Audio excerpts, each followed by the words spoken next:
Cuban President Miguel Diaz-Canel Bermuda's Caribbean tour is underway as the head of the state arrived in Barbados. The EU Commission presented an action plan on the Western Balkans ahead of the European Union Western Balkans Summit and the Justice and Home Affairs Council. Israeli forces killed a young Palestinian man and injured 6 others in the Daesh refugee camp south of Bethlehem.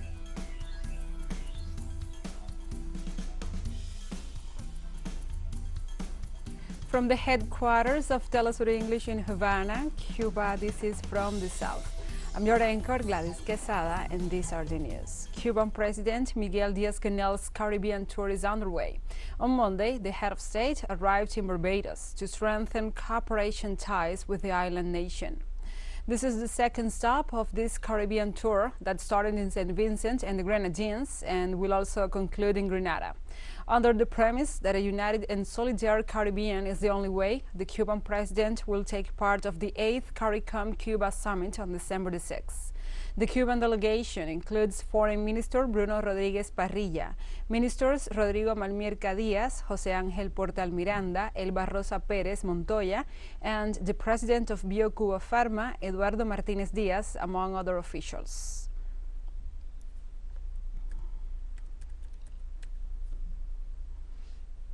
During his visit to St. Vincent and the Grenadines, Diaz-Canel restated the humanist spirit of the Cuban Revolution and the legacy of Commander Fidel Castro. During his agenda in Kingstown, Diaz-Canel took part, along with St. Vincent and the Grenadines Prime Minister Ralph Gonsalves, in a ceremony tribute to the Cuban medical mission in St. Vincent. Diaz-Canel said that Cuba follows the premise of solidarity and sacrifice to improve the quality of living of its citizens and that of people around the world. On his part, the St. Vincent's Prime Minister praised the solidarity of the Cuban Revolution and urged the United States government to put an end to the unilateral coercive measures against Cuba.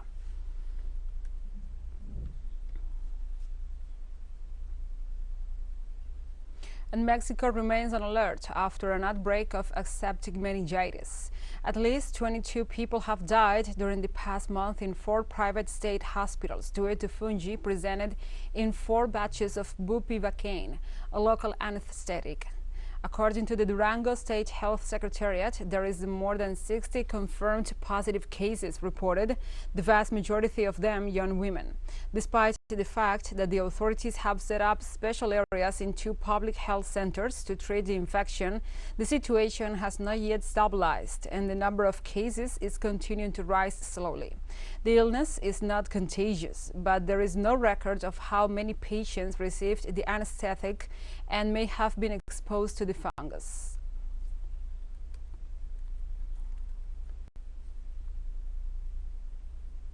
In Argentina, leaked messages between judges and other officials unveiled a corruption scheme involving the media, business persons, and public employees linked to the national right wing. Local media reported a meeting between federal judges, 2 executives of Grupo Clarín, a Buenos Aires minister, the chief prosecutor of the city of Buenos Aires, and a business person with a past in the Federal Intelligence Service. The officials involved arrived in a private flight to the city of Bariloche and shared a luxury stay at the country house of the mogul Joe Louis. The participants in the meeting used their influence to silence the media coverage of the event.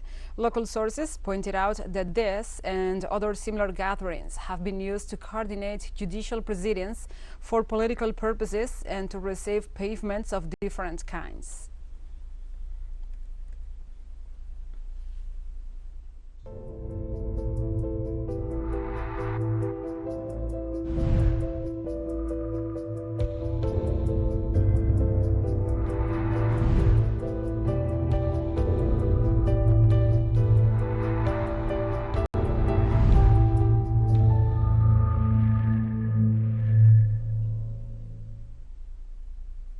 Now we move on to other topics. The Chinese government continues to override some COVID-19 countermeasures and to ease the scope of others, while experts agree that the disease has evolved to the level of seasonal influenza. Several cities across China have modified many of their COVID-19 restrictions, like the requirement to produce a negative PCR test for access to public transportation and most public facilities. Also, an increasing number of health centers have stopped performing routine swabbing, in keeping with local government calls for the population to have it done only if necessary. This gave way to the reopening of businesses and commercial centers, while the central government is preparing a national campaign to expand vaccination, especially for the elderly and other vulnerable groups. With these measures, the government seeks to curb the persistence of controversial practices that have caused social unrests.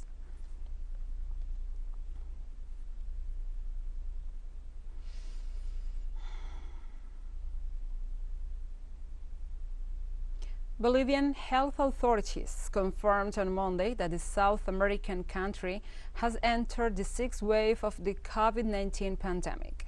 According to the Bolivian Minister of Health, Jason Auza, the nation registered a 203% increase in the number of cases.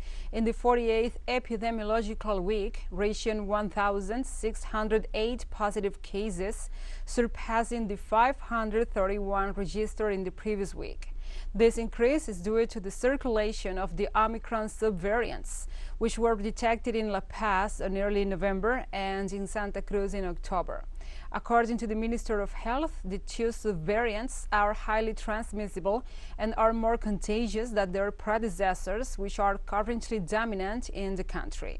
Given the epidemiological outlook, Auza urged the population to go to vaccination centers throughout the country to complete the scheme or get a booster shot.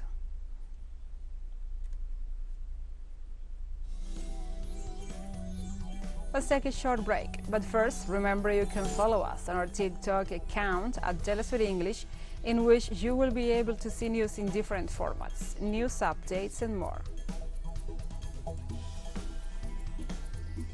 Other stories coming up, stay with us.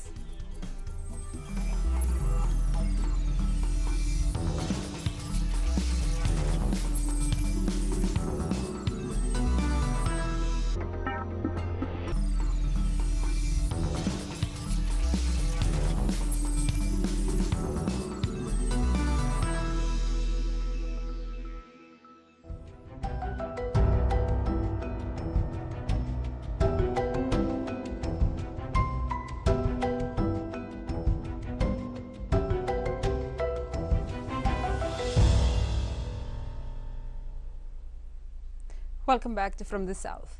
In Colombia, 27 people died after a landslide in a mountain in the municipality of Puerto Rico, department of Risaralda.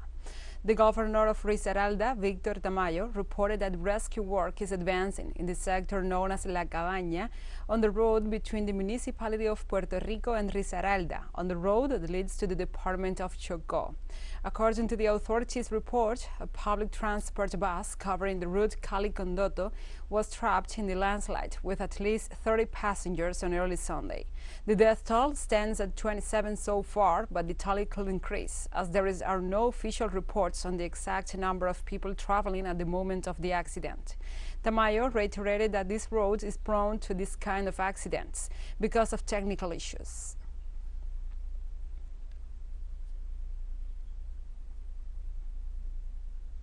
And ahead of the European Union Western Balkans Summit on December the 6th and the Justice and Home Affairs Council on December the 8th, the EU Commission presented an action plan on the Western Balkans.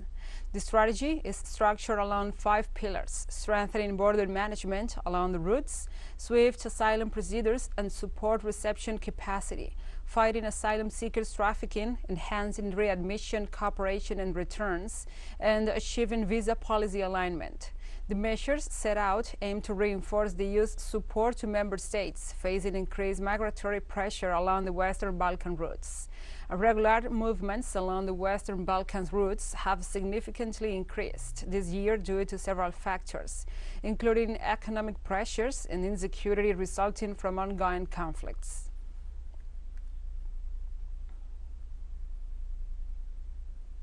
A group of young migrants has been camping outside the French State Council since the weekend to expose the situation of asylum seekers from African countries in France. According to the Organization for the Defense of the Migrants, Utopia 56, most of these young people have been surviving under bridges in the outskirts of Paris for the past 6 months. They are waiting for the French government to be treated as unaccompanied minors. The organization also denounced, as a result of winter's cold temperatures and the lack of food, many of these youngsters have stopped eating and communicating, which has affected them psychologically. They said that the youngsters require urgent health and care and accommodation.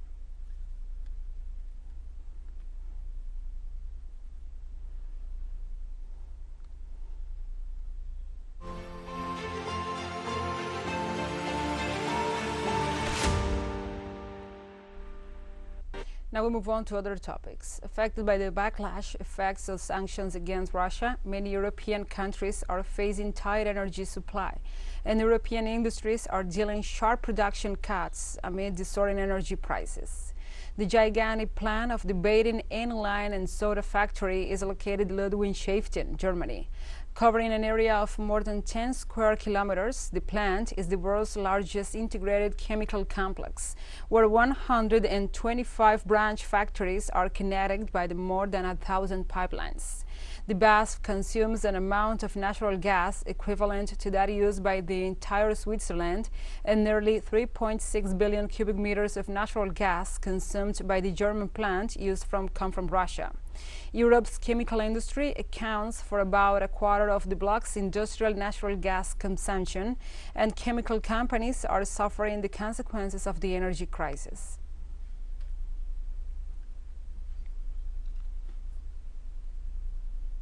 Indonesia is advocating for the creation of the new trade organization similar to the Organization of Oil Exporting Countries. Deputy Chairman of Indonesia's People's Representative Council, Muhaimin Iskandar, said his country should start as quickly as possible the creation of a new trade alliance that will regulate coal and nickel production. Iskandar said the new alliance will help maintain the stability of commodity prices and ensure the independence of member countries in determining export volumes. He also said the idea was prompted by the recent decision of the World Trade Organization to force Indonesia to remove its restrictions on nickel exports in force since 2020.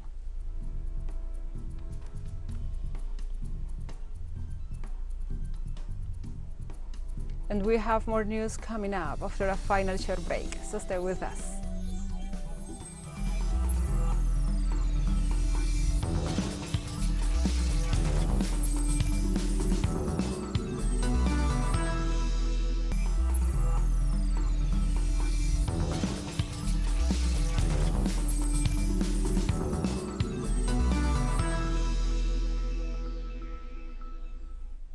Welcome back. Israeli forces killed a young Palestinian man and injured 6 others on Monday in the Daisha refugee camp south of Bethlehem.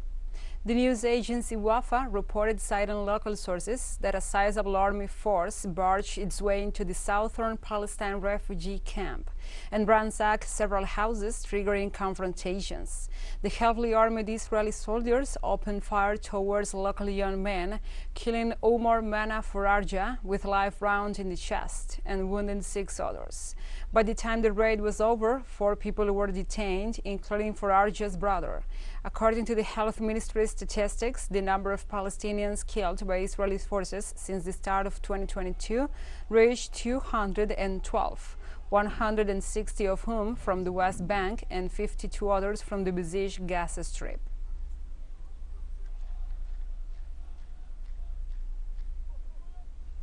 Iran's spokesperson for the Ministry of Foreign Affairs, Nasser Kanani, reiterated Tehran's commitment to revive the 2015 nuclear deal with world powers.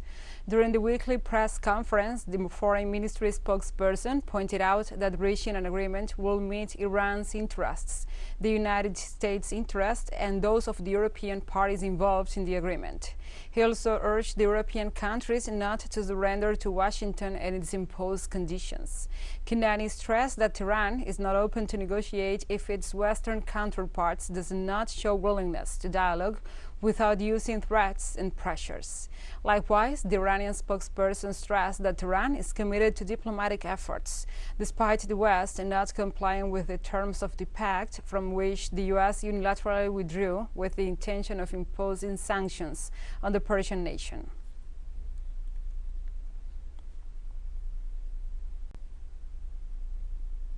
In Afghanistan, citizens are flocking to an exhibition of Afghan products at the new Ayman Abu Hanifa International Exhibition Center in the capital, Kabul. According to local media reports, this event will take place throughout the week. It gathers some 600 exhibitors, mostly women, whose booths have been sponsored by United Nations International Migration Organization.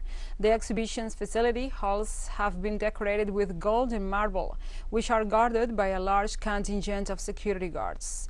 On its part, the Afghanistan Chamber of Commerce and Industry expressed its enthusiasm for this exhibition aimed at attracting foreign buyers and investors interested in Afghan manufacturing. I am extremely happy to see happy faces of women here and to see an exhibition being set up in such a situation. I'm so happy that I can't describe my feelings. We have come here to buy some things and to see the expo. I bought a paro, a traditional winter shawl, to keep myself warm as the winter is settling in. We are happy to see the products of Afghanistan and to see that our country has made such progress that it now has its own production in many areas. It's a matter of great pride. In South Africa on Monday, the main leaders of the ruling African National Congress Party began discussions on the fate of President Cyril Ramaphosa on the eve of a parliamentary vote that could lead to his impeachment.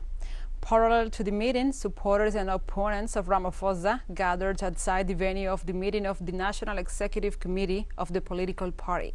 Local media said that the president is accused of violating several anti-corruption laws, following a special panel's report on an alleged cover-up of a crash robbery of several $1 million at his farm. On Sunday, Ramaphosa's lawyers said that his client will challenge the report before the country's constitutional court. According to South African law, if President Ramaphosa is found guilty, he could be removed from office. We know that we have people who are willing to collapse this country, who are out in numbers, in particular state capture beneficiaries. So we are here that we are not saying anyone as a member of the African National Congress is above the law or is above the constitution of the ANC. We strongly believe that if indeed the president of the ANC has done anything wrong, like any other member, we will definitely be the first people to say you will be treated equally as other members insofar as our conference resolutions are concerned. My clarion call that Cyril Ramaphosa must go. He cannot be allowed to stay. He is putting the ANC into disrepute.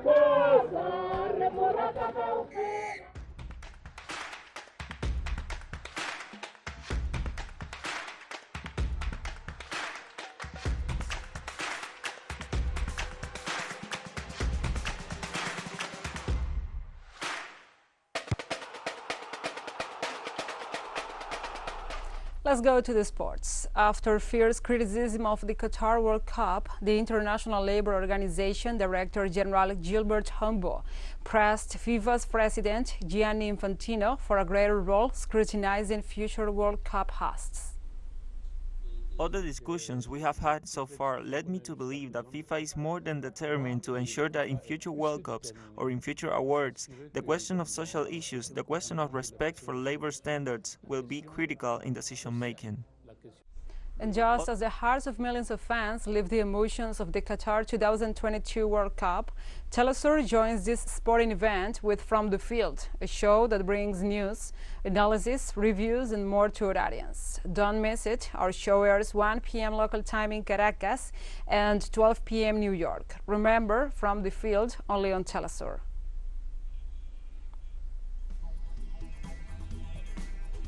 And we have come to the end of this news brief. But remember, you can find this and many other stories on our website at telesurenglish.net. And also, if you feel so inclined, please join us on social media for all the latest news. We are on Facebook, Twitter, Instagram, Telegram, and TikTok. For TeleSUR English, I'm your anchor, Gladys Quesada. Thank you for watching.